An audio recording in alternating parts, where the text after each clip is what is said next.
तो कह रहे हैं। आप बताओ क्या हुआ, आपने रेप किया है क्या? नहीं किया है ना? सब गलत है। मैं खबर पूरी पड़ी नहीं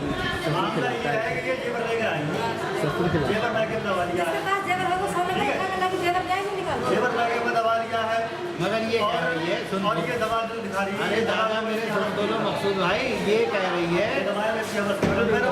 खड़े हो, जेवर दबा दिया है। ये जेवर मेरा दे दे तो कोई आरोप नहीं लगाएगा। ये जेवर दे दे कोई आरोप नहीं लगाएगा। जेवर देने को तैयार नहीं, जेवर देने को तैयार नहीं।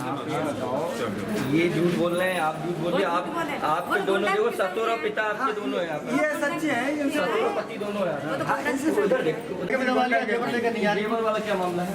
जिसको पुलिस उठा के लाएगी जेवर। मेरे ससुर ने जो हरकतें करी हैं उनको सज़ा मिलनी चाहिए। क्या हरकतें की, पूरी बात बताओ। उन्होंने बदतमीजी करी है, गलत काम करे हैं, उनको मुकदमा लिखना चाहिए, उनको सज़ा मिलनी चाहिए हर कीमत। क्या किया आपके साथ, संबंध बनाया है?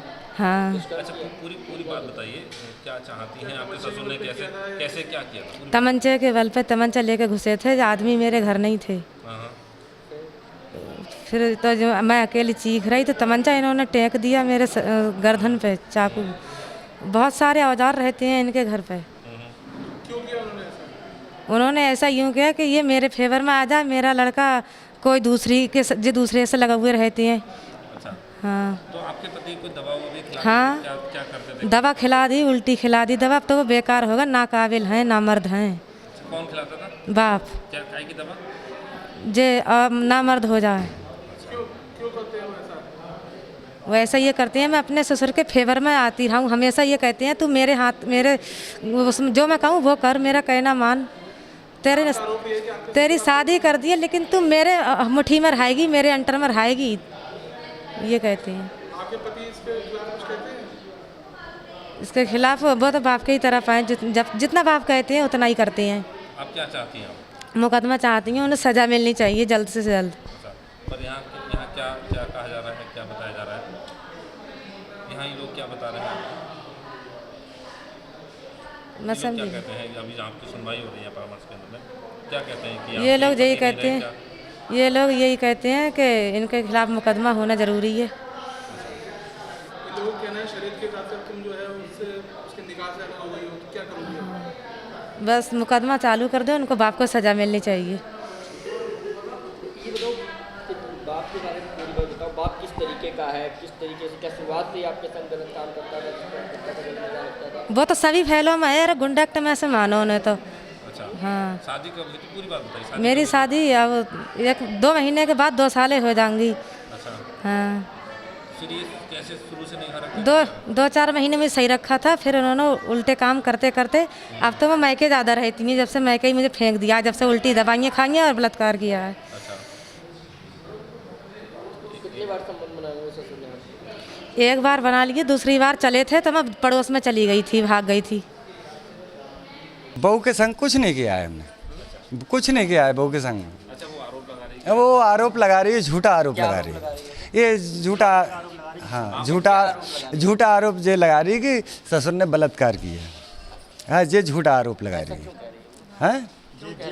हाँ, ऐसा क्यों कह रही है वो? न रहने के कारण। वो कह रही है कि आप दवा भी खिलाते हो अपने लड़की को नामर्द। नहीं, मुझे क्या, मैं लड़के को क्या दवा खिला सकता हूँ? आप बताइए। हाँ, ये माल लेके नहीं आ रही है घर पे माल लेके आ जाए। माल है कितने का? 9-2 में है, कितने लाख का? 2.5 लाख का माल है। तो क्या उसी के पीछे ये सारा? हाँ, उसी के ऊपर लड़ाई चल रही है। नहीं, पर उसका तो कहना है कि आपने तो उसके साथ गलत काम। नहीं, ये सब झूठ बोल रही है सर। बहू को चढ़ाते हैं माल जेवर, वही मैके में ले जाके रख दिया है। अब मान लो उसके मैतारी बाप हमारे माल से फ़ायदा उठावें, ठीक है, मैतारी बाप से उठावें तो क्यों उठावें भाई, माल हमारा है, अपने घर पे लेके आवो। शरीयत ये कह रही है कि उनका रिश्ता अपने पति से नहीं रहा, तो क्या आप अपने साथ रखोगे बहू को? अरे नहीं, वो उनके साथ नहीं रह सकती क्या? शरीयत के हिसाब से जैसे आपके जो आरोप लगे हैं। नहीं, ओ ये झूठा है, आरोप क्यों लगेगा, क्या मतलब है, क्यों हाँ, बिल्कुल गलत है। आप कसम खाए, जो कसम खा के बताओ, 4 भैया है, 5 है, कुरान है, सब कुछ है शरीयत के सामने, आप कसम खाइए। बलात्कार का आरोप लगा। हाँ, वो कसम खाइए, कुरान है, मस्जिद मंदिर काय के लिए होता है बताइए आप। पत्नी ने आरोप लगा, हमारे पिताजी पर आरोप लगाया, बलात्कार का ये झूठा आरोप है, गलत है। क्या कहती है पत्नी? आपके ऊपर भी आरोप लगा रही कि आपको दवा खिलाते हैं, आपको हाँ, दवा तो ये दवा जो खाएगी क्या, इसकी हवस के लिए खाता हूँ ये दवा, मैं दवा इसकी हवस के लिए दवा खाया, इसकी हवस के लिए दवा खाई मैंने। मामला एक ये आया है कि अभी कुछ दिन पहले एक महिला ने आरोप लगाया कि उसके ससुर ने उसके साथ बलात्कार किया। बलात्कार की पुष्टि होने के बाद वो तो कोर्ट का काम है, मगर यहाँ जिस हिसाब से उसने आरोप पत्र दिया है उसके हिसाब से वो उसके अपने पति के निकाह से बाहर हो गई और हम ये अधिकार नहीं रखते कि उसको उसके पास भेज दें। और दूसरा उसका पति जो है वो अलग तरीके से बात कह रहा है, वो ये कह रहा है कि ये मेरा जेवर है और ये सब लेके भाग गए, जबकि पत्नी उसकी लगातार ये कह रही है कि नहीं ऐसी कोई बात नहीं है, ये मेरे साथ बलात्कार हुआ है।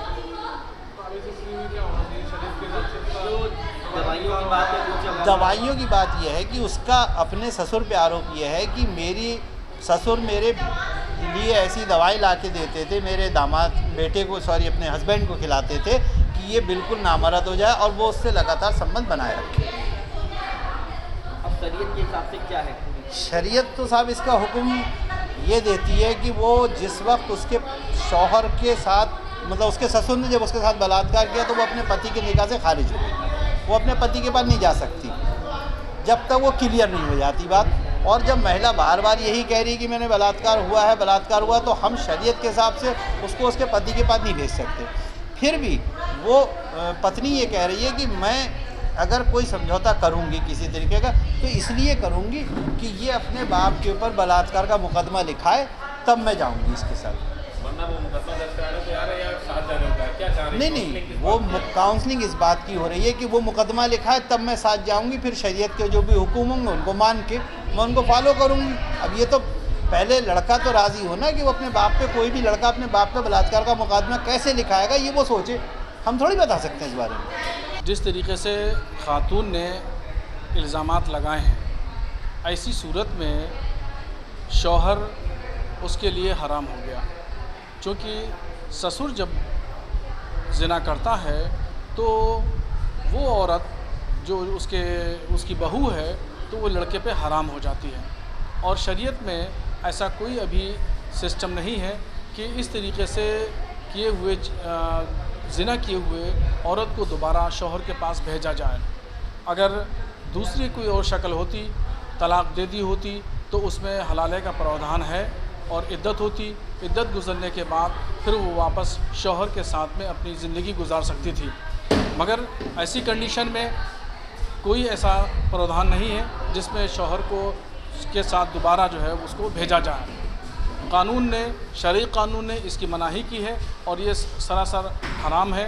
और इसकी सज़ा शरीयत में ये है कि अगर वो जुर्म साबित हो जाता है तो उसको संसार किया जाएगा, यानी उसको संसार किया जाएगा, उसके आधे जिस्म को ज़मीन के नीचे गाड़ा जाएगा और फिर पत्थरों से मारा जाएगा, और पत्थर से इतना मारा जाएगा कि वो लहू लहान हो जाए। चूँकि हमारा मुल्क एक जमहूरी निज़ाम के तहत चलता है, तो जमहूरी निज़ाम के तहत चलने की वजह से ये हुक्म यहाँ पे नाफिज नहीं हो सकता। क्या लगता है इससे आरोप हो रहा है, पुलिस ने परामर्श किया जबकि बलात्कार का मुकदमा दर्ज करके कार्रवाई करनी चाहिए शरीयत के? ये पुलिस की कार्रवाई है। पुलिस किस तरीके से उसको देखती है ये उसका अपना ज़मीर है, उसका अपना विवेक है, किस तरीके से उसकी तफ्तीश होगी। मगर शरई नुक्ते नज़र से जो मैं बता रहा हूँ कि वो बीवी उस लड़के के लिए हराम हो गई और अब वो उसके लिए अजनबी औरत है, वो उसमें मियाँ बीवी का जो रिश्ता है वो रिश्ता ख़त्म हो गया, वो किसी सूरत से भी अब वो रिश्ता कायम नहीं हो सकता है।